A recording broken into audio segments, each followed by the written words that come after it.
আপনারা কিন্তু ওয়াল সিম user 1 GB করে ডেটা ফ্রিতে নিতে পারবেন প্রত্যেকটা সিম অপারেটর, যেমন বাংলালিংক, গ্রামীণ, এয়ারটেল, টেলিটক, রবি, যে কোনো সিমে কিন্তু আপনারা আজকের জন্য 1 জিবি করে 5 দিন মেয়াদের ইন্টারনেট নিতে পারবেন। সেটা কিভাবে করবেন চলেন স্ক্রিনের মাধ্যমে দেখিয়ে দেই যে কিভাবে 1 জিবি ইন্টারনেট প্রত্যেকটা সিমে নিতে পারবেন। আপনার ফোনে যদি 2টা সিম থাকে, 2টা সিমে 2 জিবি নিতে পারবেন, ঠিক আছে? সেটা 5 দিন মেয়াদের। চলেন দেখিয়ে দেই। স্ক্রিনে আসার পর আমরা সরাসরি ডায়াল পড ওপেন করবো। এখানে আমি রবি সিমের জন্য নিব। রবি সিমের জন্য আপনাকে ডায়াল করতে হবে *4*1807#। এটা হচ্ছে রবি সিমের জন্য। তো দেওয়ার পরে আমি রবি সিমে ক্লিক দিলাম, ডায়াল করলাম। দেখেন এখানে দেখা যাবে যে জুলাই অফার 1 জিবি ফর 5 দিন। এটা যদি অ্যাক্টিভ করতে চাই অনেক ক্লিক করতে হবে, বুঝতে পারছেন? 5 দিন মেয়াদে 1 জিবি। তো আমি অনেক ক্লিক দিলাম, দেওয়ার পরে সেন্ড করলাম।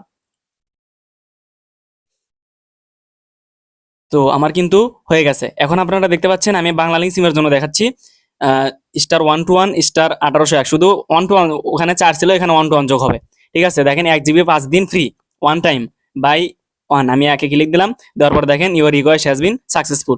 তো আমি যদি রবিতে আপনাদেরকে এমবিটা দেখাই, *3# ডায়াল করে দিলাম। দেখেন ইউ হ্যাভ রিমেইনিং 1024 MB আছে আমার কাছে। জুলাই অফার, এটা কিন্তু জুলাই অফার, ঠিক আছে? দেখেন এভাবে কিন্তু আপনারা 1 জিবি 5 দিন মেয়াদে নিতে পারবেন, ঠিক আছে? আর অন্য অন্য সিম অপারেটরদের জন্য এই 2টি কোড আপনারা সেম প্রসেসে ইউজ করে আপনারা কিন্তু এই অফারটা নিতে পারবেন। ধন্যবাদ সবাইকে, আসসালামু আলাইকুম।